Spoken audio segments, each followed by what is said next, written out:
नमस्कार, मैं अभिषेक उपाध्याय। आप देख रहे हैं टॉप सीक्रेट। क्या बहन जी यूपी की राजनीति के समीकरण बदलने जा रही हैं?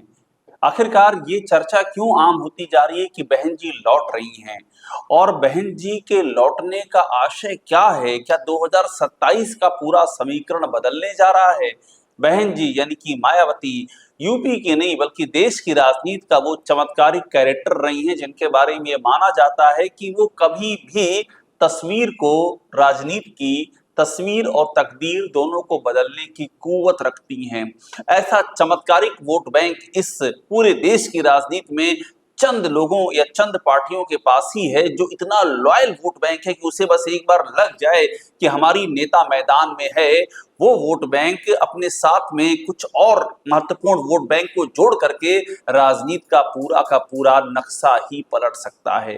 तो आखिरकार ऐसे कौन से संकेत मिल रहे हैं जिससे माना जा रहा है कि बहन जी वापस लौट रही हैं, यानी कि बहन जी एक बार फिर से पिक्चर में हैं, एक बार फिर से राजनीति यूपी, खासतौर पर यूपी की राजनीति में बड़ा उलट फेर हो सकता है। ये चर्चा क्यों हो रही है, इसकी जड़ में आपको जाते हैं और इसकी जड़ है 9 अक्टूबर को होने वाला आयोजन। 9 अक्टूबर को बहुजन समाज पार्टी के संस्थापक मान्यवर काशीराम जी की पुण्यतिथि है और उस रोज 9 अक्टूबर को एक बहुत बड़ी रैली होने जा रही है लखनऊ में।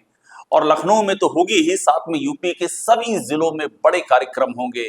और इस रोज बड़ी बात यह है कि बहन जी रहेंगी मंच पर और साथ में रहेंगे उनके हाल ही में जो नंबर 2 घोषित किए गए हैं राष्ट्रीय संयोजक आकाश आनंद। और जानकारी ये भी मिल रही है कि शायद ये पहला ऐसा मौका होगा या कुछ रेयर ही ऐसे मौके होंगे जब बहन जी के बाद आकाश आनंद भी एड्रेस करेंगे इस पूरी सभा को, और यही आगाज होगा 2027 का।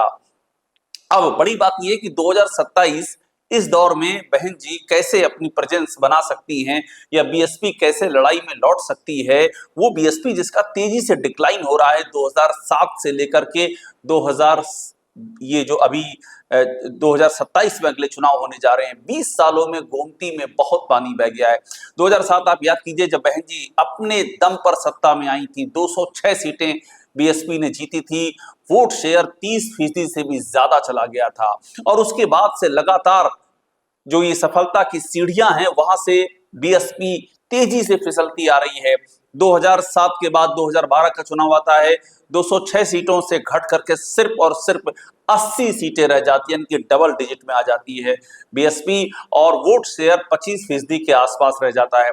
2012 के बाद 2017 और बुरा होता है, 80 सीटों से गिर करके पार्टी 19 सीटों पर टिक जाती है और वोट शेयर 22% के करीब आ जाता है। लेकिन हद हो गई 2022 में, सारी सीमाएं टूट गई और बीएसपी सिर्फ एक सीट जीत पाई, सिर्फ एक सीट। बलिया के रसड़ा से उमाशंकर सिंह बीएसपी के विधायक चुने गए, सिर्फ एक सीट, और जो वोट शेयर है वो घट करके दहाई यानी कि 12% के आसपास आ गया। इतना ज्यादा वोट शेयर में गिरावट आ गई। और आज की तारीख में देखें तो आज बस 2 ही जगह मौजूदगी है विधानसभा में, एक विधायक है बीएसपी का और राज्यसभा में रामजी गौतम एक वहां पर बीएसपी के मेंबर ऑफ पार्लियामेंट है। ना बीएसपी लोकसभा में है ना यूपी की विधान परिषद में है। यूपी की विधान परिषद का आलम तो ये है कि वहां पर बीएसपी नॉमिनेशन नहीं कर सकती है, क्योंकि नॉमिनेशन के लिए भी कम से कम 10 विधायक तो चाहिए ही, लेकिन विधानसभा में सिर्फ एक विधायक है। तो इन हालातों में जब जा चुकी है बीएसपी, तो आखिरकार वो संजीवनी बूटी कहां से आ रही है, यही वो मेन मंत्र है। और यही समझना होगा कि किस तरह से बहन जी ऐसा क्या करने की तैयारी में और ऐसा क्या पोटेंशियल है उनके नेतृत्व में कि अगर वो अपने पर आ जाएं, अगर वो फील्ड में ये दिखा दें अपने वोट बैंक को कि वो हैं इस लड़ाई में, तो नक्शा बदल सकता है। यही सबसे महत्वपूर्ण बात है। उसमें 2 बड़ी बातें हैं। पहली बात तो ये है कि बहन जी की स्ट्रेटजी क्या है।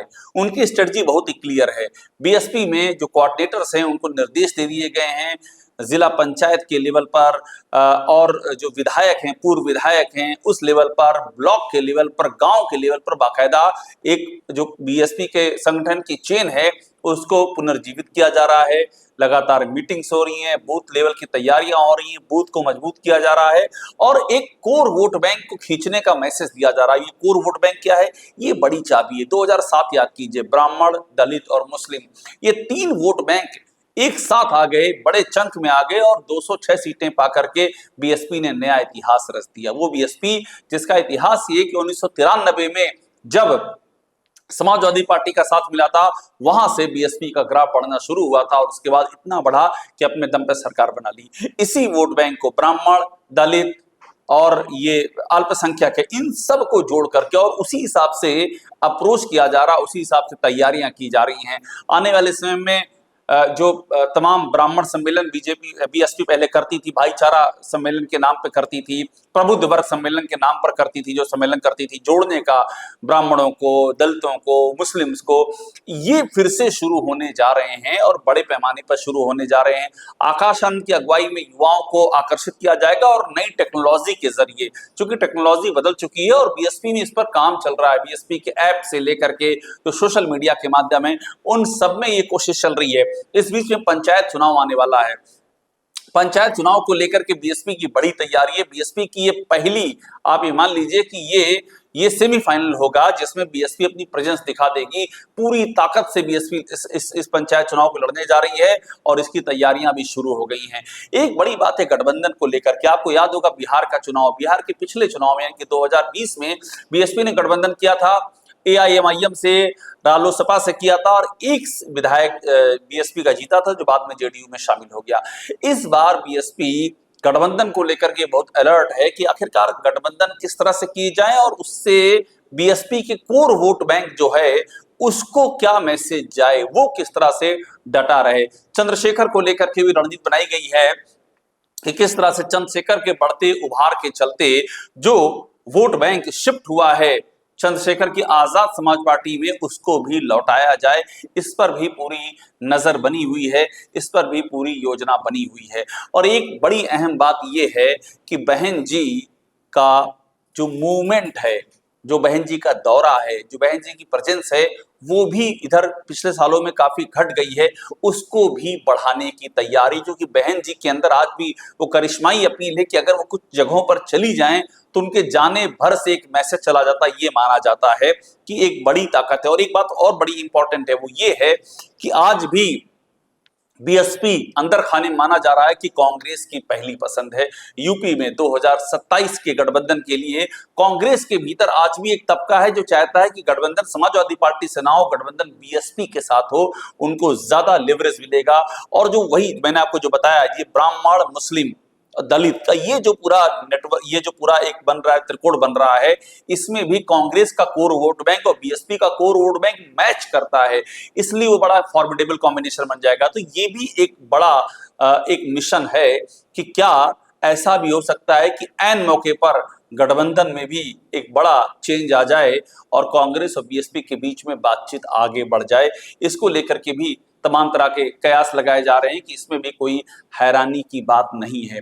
एक अहम बात और है और वो है जो जाति का फैक्टर। यूपी में इस समय अलग अलग जाति समुदाय सामने आ रहे हैं और जिस तरह से जाति समुदाय की अपनी ताकत उभर रही है, बीएसपी इसको अपॉर्चुनिटी समझ रही है। आप याद कीजिए 1992 का वो दौर जब बाबरी मस्जिद गिराई गई और उसके बाद कल्याण सिंह ने इस्तीफा दे दिया बाबरी मस्जिद के 6 दिसंबर 1992 को ही। इस्तीफा देने के बाद राष्ट्रीय शासन लागू हो गया।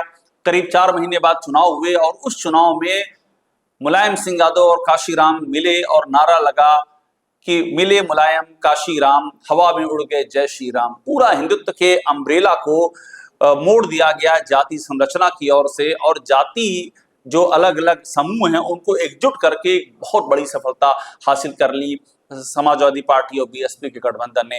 वो जो जाति इस समय, चूंकि यूपी में जिस तरह से जाति का फैक्टर उबाल पर है, कहीं ठाकुर बनाम राजभर हो रहा है, कहीं ठाकुर बनाम दलित हो रहा है, कहीं ब्राह्मण बनाम यादव हो रहा है, अलग अलग ये जाति टेंशन चल रही है, कवायद आपस में मतभेद चल रहा है, इसको भी बीएसपी अपने फेवर में एक बड़े जाति गोलबंदी के तौर पर इस्तेमाल करना चाहती है। और बहन जी की एक और खूबी है कि बहन जी आप ध्यान दीजिए, वो कोई भी पोलराइज करने वाले कोई भी बयान नहीं दे रही है। फॉर एग्जाम्पल, अभी हाल ही में समाजवादी पार्टी के मुखिया अखिलेश यादव की इस मुद्दे पर बड़ी आलोचना हो गई। एक खास तबके ने आलोचना की कि वो हिंदू धर्माचारों पर तो बयान देते हैं, लेकिन जब कोई मुस्लिम धर्मगुरु टिप्पणी करता है उनके बारे में, उनकी पत्नी के बारे में अभद्र टिप्पणी करता है, तो वहां वो खामोश रह जाते हैं। ये जो मौका ये इसलिए आगे बढ़ गया क्योंकि अभी हाल ही में अखिलेश यादव ने अनिरुद्धाचार्य को लेकर बयान दे दिया था, अखिलेश यादव ने धीरेन्द्र शास्त्री को लेकर बयान दे दिया था, वहां से मामला उठ गया। बहन जी इस बारे में बड़ी अलर्ट है, इस तरह का कहीं कोई बयान उनकी ओर से नहीं दिया जा रहा है।